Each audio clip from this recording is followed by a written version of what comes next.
Sure. Got off to a slow start. Obviously came out and got a 3-and-out, but then our first offensive possession, we ended up fumbling the ball, and they went down and scored. Excuse me. So that wasn't necessarily the way we wanted to get started. After that, settled in on the defensive side of the ball. I thought, we were able to get some penetration and control the line of scrimmage more Saturday than we had in previous games.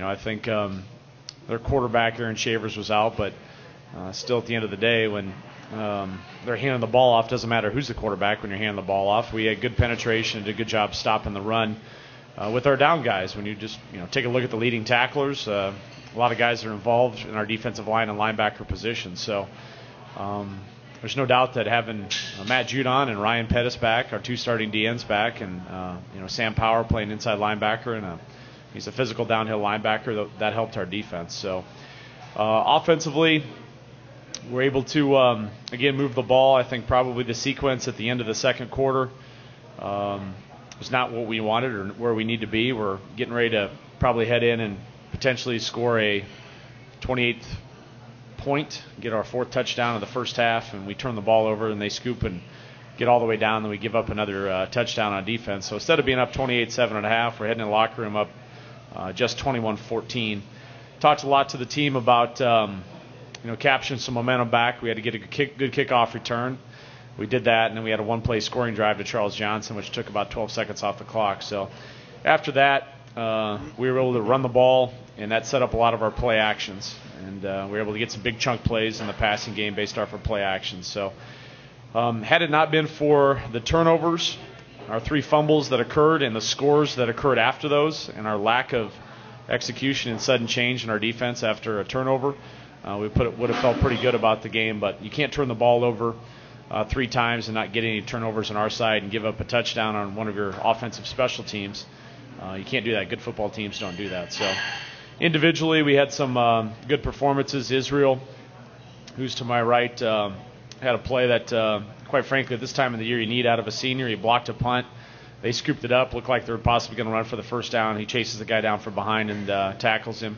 Luther Ware, played probably one of his better games he's played at Grand Valley. Was doing a great job all over the place at the linebacker position. And then Isaiah Grimes, who wasn't feeling real good throughout the course of the week with his injury, did not take a single rep in practice.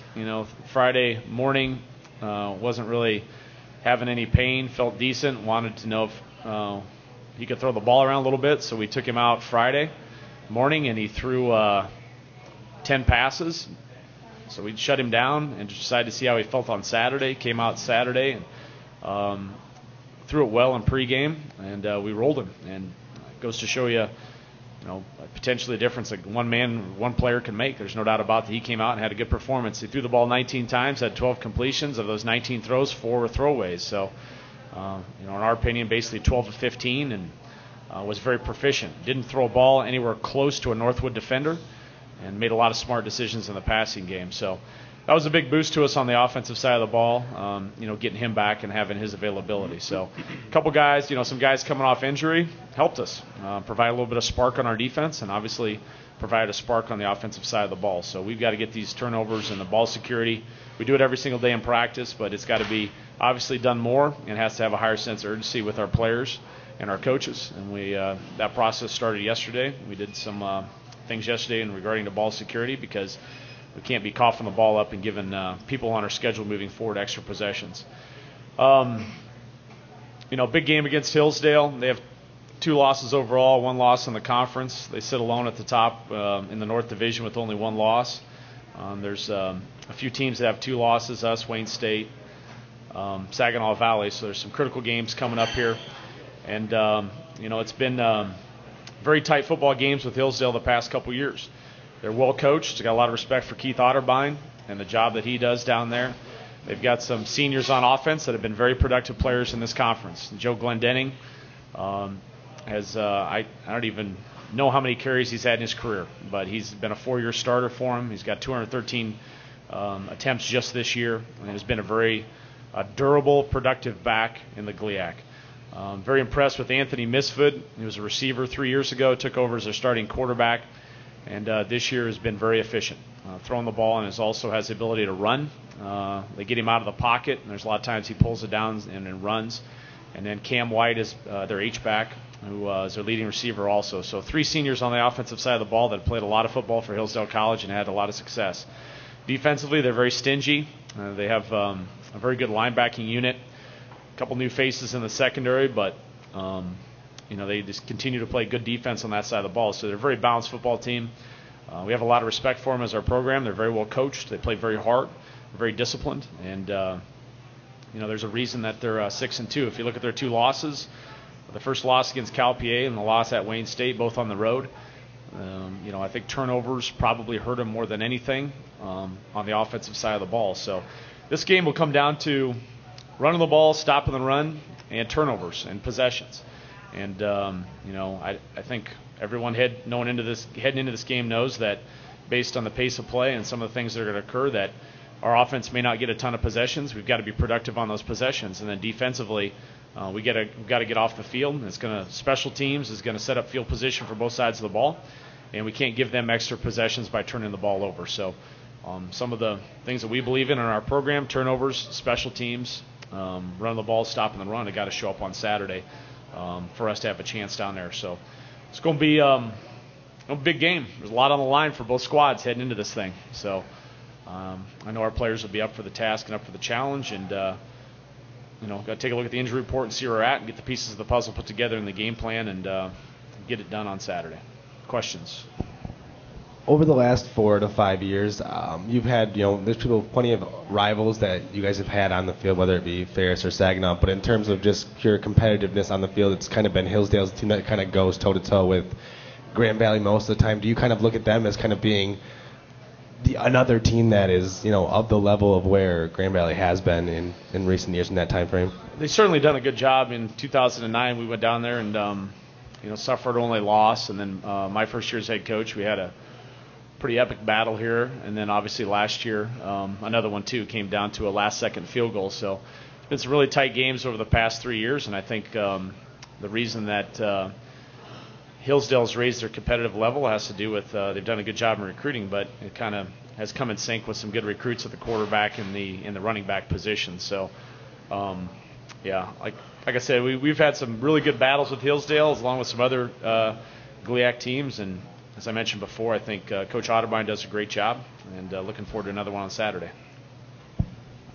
Matt, can you talk a little bit more about Joe Glendenning and what makes him such a special back? And also, back in the day, was he recruited here, and what's the story on how he ended up there instead of here? Sure. I think what makes him special as a player is actually I think his size works to his advantage. He's a little bit shorter back, and but he's a solid back, and so a lot of times it's difficult for the first guy to get him down. If I had to make an analogy relative to our backs, a little bit of like a Mike Rattay. He can spin, he can put his foot in the ground, he can, make you miss. He do a lot of things. A lot of the things that Joe does are very subtle moves, and he also does a great job catching the ball in the backfield, which they use him on screens and some other things. So, with the type of offense they run, there's sometimes where he kind of gets in behind that line of scrimmage and you lose him a little bit, and they have a hard time finding him, and then he kind of wiggles out and goes. So, they definitely their scheme complements the type of runner that he is. So. Like most good players in the state of Michigan, we were definitely involved in the recruiting battle with him, and so ended up choosing to go to Hillsdale, and has been a very productive player down there. Israel, how big is it for you guys to have Isaiah back last week and to see him kind of bounce back and play as well as he did going into this week's game against Hillsdale? I thought it was very important. He managed the game a little bit better than some of the quarterbacks who are doing up at Northern Michigan. Throughout the week of practice, he wasn't taking any reps, so I thought he did a great job just taking a lot of visual reps. And then also in the meeting room, he didn't not be focused. He was always focused the whole week, and I think he did a great job. Like Coach said, he threw all the receivers that had catches, great balls during the game, and he managed great tempo, and it was just an excellent job. I think he did. Matt, since you've looked over the film, can you give a little bit more of an analysis on the defense and looking at it, and how much improvement did you see, and how much of it is because Northwood didn't have the quarterback and running back? There's a combination of factors, like I said before, that led to our defensive performance. Certainly one of those factors was the lack of their senior quarterback being in the game, and there was also Cameron Jackson did not play. That was definitely a factor. But as I had mentioned before, they're not running the option like Northwood had run the option in the past. As we headed into that game, there was still a significant number of design runs for the tailbacks that Northwood had run. So it wasn't like they changed their offense relative to the Grand Valley game. A lot of the things that they were doing were the same things they've been doing throughout the course of the year. And so there's been other teams on our schedule, like Ohio Dominican, and I could go through some other games that had designed running back runs, inside zones, outside zones, different types of plays, where we have not gotten any penetration out of our defensive line, all right, and we've not controlled the line of scrimmage, and or we've not fit up the play properly between our defensive line and our linebacker positions. Again, the fact that Aaron Shaver's out, that hurt them, I think, but at the same time, when the quarterback hands the ball off to the running back, at that point I'm not sure it matters who the quarterback is. And our guys on the defensive line did a better job of getting some penetration on their offensive line and controlling the line of scrimmage, and our linebackers were more aggressive in fitting up the plays properly. We basically had Matt Judon, Ryan Pettis, Denzel Rogers, little Lucas Kozu playing the ends.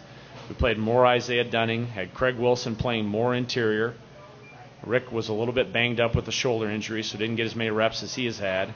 And then Hunter Sharneski playing up front, and it was pretty much Sam Power and Luther Ware with safety support coming from Brad Horling. So when you talk about those, basically 7 guys around the line of scrimmage, and add some Jack Sauber in some specific situations and a DJ Hogan, we did not really have to rely on an Eric Thompson or any other safety support really in the run game. And so I agree there's a combination of factors. I don't think we're out of the woods yet, but our defensive performance was improved, and I think getting those guys back did help with that. And like I said, there's not just about one player, about one call, about one specific thing. There's always a combination of factors, but we played better up front on our defensive line. As a result, we were more productive stopping the run Saturday than we had been previously in the season.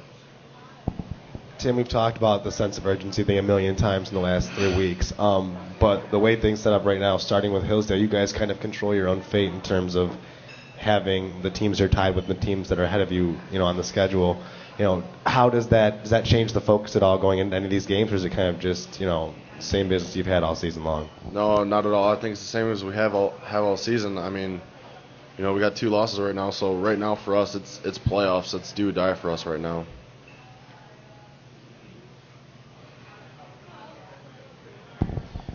Any injury update on Reggie Williams? Yeah, he's done for the year. Suffered a tear to his ACL, so he'll have a surgery, and he'll be joining the Chris Robinson and Heath Parling in a rehabilitation to come back for his senior year. So that'll be the update on Reggie.